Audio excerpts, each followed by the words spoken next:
I would put lived experience and cultural authority at the centre of every decision-making space in this country because I believe Aboriginal women are the ones who carry the stories, the truth, the lived experience. And when we're there leading, designing systems, everything will shift.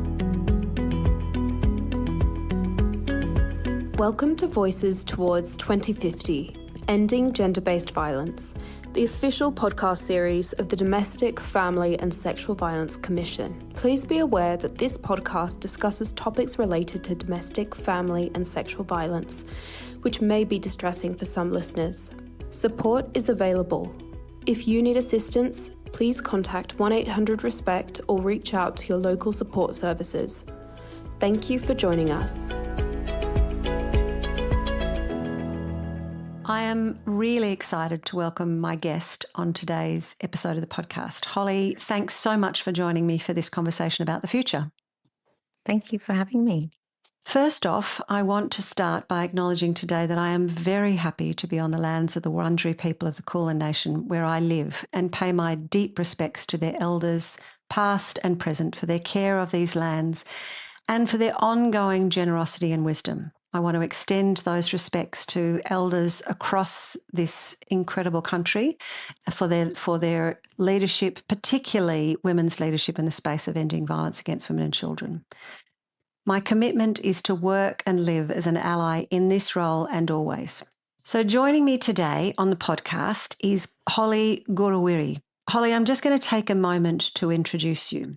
We are very fortunate to have Holly as one of the founding members of the Commission's Valued Lived Experience Advisory Council. And Holly has played a really instrumental role in helping us learn about how we establish that council and what the work is with the Commission, again, to support the National Plan on Ending Gender-Based Violence. Holly is an Indigenous early years educator and a powerful survivor advocate living and working on country in the Northern Territory. Central to Holly's work is advocating for First Nations women and children for their safety, healing, truth-telling, kindness and walking with communities. And she definitely brings that wisdom and commitment to the work with the Commission. As well as using her lived experience for advocacy to end gender-based violence, Holly puts enormous amounts of time and passion into training police across the Northern Territory as part of the Prevent, Assist and Respond training program. Holly, thank you so much for joining me today to talk about your vision for the future. Thank you for inviting me. It's really important. So Holly, let's start by telling me a bit about what motivates you to do this work, to strive for a different future. What motivates me is deeply personal. For more than 25 years, I've walked alongside Aboriginal women and children in some of the most remotest parts of the Northern Territory, listening to stories that many people never hear. The courage, the grief and the strength sits deep within my bones, and they're the reason why I don't give up. And Holly, you bring that to that depth of emotion and commitment you bring to every conversation I've had with you. So, and it really shines through, Holly. We are very lucky to have you on our council. Well, I'm very lucky to share the voices of the countless women that I have the privilege of working with. For a long time, I didn't even have the language to describe my own experiences. And so therefore language was my prison. And to me, part is a twofold process because we are giving the language to the people that I never had. We're giving frontline workers understanding that they've never been taught. So as much as the frontline workers they've been giving this understanding, on the flip side, I'm now having family members ring me who have had experiences with police and asking, did this woman do training? Because they were really kind and they used the same language from your program. Holly, that's incredible. That's so powerful. It must feel extraordinary to be witnessing that very direct impact of your work. It is. It's really powerful because I feel like we're inside the system, but we're not a part of the system. So we're transforming it from the inside out, but we're transforming it with the voices of Aboriginal women. Yeah. What an incredible partnership, eh? Voices of Aboriginal women and the knowledge and wisdom that you are bringing to that to be inside the system. And that, my view is, the people working inside the system who are passionate about changing it are more likely to be successful in those kind of approaches. Yes, I'd have to agree. And we're really lucky to have obviously Dr. Shay Brown, Maggie Aylmore, two fabulous women, just really impactful in their change and the way they create it. Yeah. And of course, Assistant Commissioner Michael White, he's supported the program from the start, and I think that's important, the collective support. Yep. And bringing together of different knowledge and wisdom and expertise. And I'm sure you play an incredibly powerful role in that. So that brings me well to the next question, which is about, if all this work, all this effort that you're putting in now, if our collective national commitment to ending gender-based violence in a generation is successful, so all of these things that we're doing have worked, what would your vision for what 2050, so really putting your mind forward to what's it going to look like in 25 years? What will the future look like? This is the exciting question because we get to dream. Yes. So my vision for 2050 would be an Australia where safety is not an aspiration, it's a normal. Safety would be woven into our everyday lives, into our systems, and into the way we treat each other. I would also like to see a nation where Aboriginal women are not just added into the conversation, that they're leading it. They are decision makers, they're policy shapers, they're working with the police, education, justice and health. Yeah, I think an Aboriginal woman not just surviving the system, but shaping the system. That would be transformational, wouldn't it? We don't see enough of that now. No, I don't think so. And I think that's one of the reasons why PART is so successful, is because it unapologetically wraps itself around the voices of victim survivor stories. And that's how we draw our learning out from these stories, who are all based in the Northern Territory.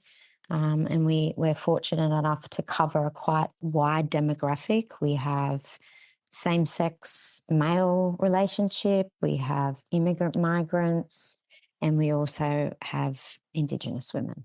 Yeah, it's a very diverse community, isn't it? But Northern Territory, and what we often hear about Northern Territory is the struggles and the overrepresentation of Aboriginal and Torres Strait Islander women's experiences of violence. But I have also seen some of the best examples of empowered programs like what you're talking about. I think obviously we do have struggles in the Territory, but we're really resilient and we never give up and we're always hopeful and we always remain solutions focused. And I think that's important.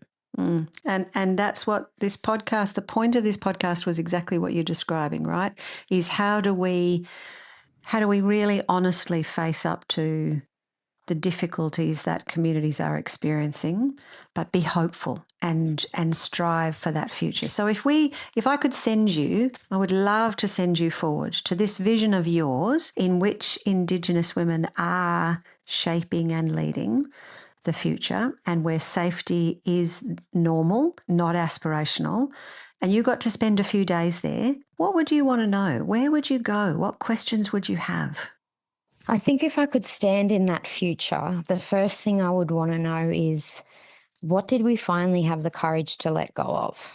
Because in this country, we don't fail for a lack of ideas. We fail because we cling on to systems that are built on control and fear, and sometimes racism. So I'd want to know, what was the shift? What made us finally have that courage to let go? That's such a good question, Holly. Knowing, because that's right. What is it we let go of? Because we try to do too many things and we have so many systems that we've had for so long that are fundamentally flawed. Yeah. So if you had the ability to make any changes, whatever the changes were that were necessary to help us, like what are the things that you think we need to let go of? What is, from your perspective, what's the one thing that we need to do to work towards achieving a violence-free 2050? I think if I could make one transformative change, I would put lived experience and cultural authority at the centre of every decision-making space in this country, because I believe Aboriginal women are the ones who carry the stories, the truth, the lived experience. And when we're there leading, designing systems, everything will shift. Funding, policy, language, policing, healing and prevention. That's such a powerful vision, Holly. Have you seen examples of that being done well? Moments where you've seen it done well, where you think it has achieved change? Well, I think actually part is achieving that change right now. And I think in the future, when we do have the opportunity to look back in retrospect, I'm excited to see where part's going to go, because we've only been delivering it for 2 years and we're already seeing it pop up in, coronials where police are able to see their shortcomings prior when they hadn't received the training. And then in reflection, when they had received the training, what they would do differently. And so for me, that's powerful. That's incredibly powerful. And if you're already seeing the evidence of that horrifically coming up in coronial inquests about people's deaths, that's real transformational learning if people are thinking that in that way. What do you think? Tell us a bit more about part. Tell us a little bit more about what is it that you think is the secret to what's so powerful about part? What's powerful about part is I think not many people actually have a lot of education or knowledge about domestic, family and sexual violence. We have a lot of assumptions, but we don't have a lot of that evidence-based education. And that's what part is. Part is evidence-based education. And so we're really giving police the ability to stop, step back and see the whole picture, recognising the patterns, recognising the underpinning of coercive control, putting the cultural lens, the trauma-informed lens on the work. And also it's resourcing police with knowledge so that they can be more efficient and effective in their work, which also reduces vicarious trauma and things like that. So I think that's what stands out for part. And also because it was designed here in the Territory for the Territory. Yeah. So that's a really concrete example of something that could have a transformational impact if it's scaled up and resourced and supported and committed to in the way that all of you who have developed it hope that it will be. That's an incredibly concrete example of how we're going to change the future together, Holly. That's right. And I would really love to see part scaled nationally. I mean, versions of part could be implemented in education, and we do deliver to health as well. Yeah, I think education is a really nice, gentle way to work on ending gender-based violence. Yeah. And it's really important. Well, and it's something clearly you're deeply committed to throughout your life. So, Holly, thank you so much for the work that you do. Thank you, and thank you for the work that you do as well, Michaela. Well, it's a joy and a privilege to work alongside you. Thank you for today's conversation too. Thank you.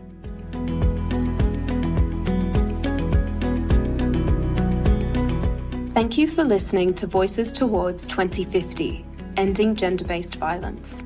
Subscribe and join us for future conversations as we work together to achieve a future free from domestic, family and sexual violence.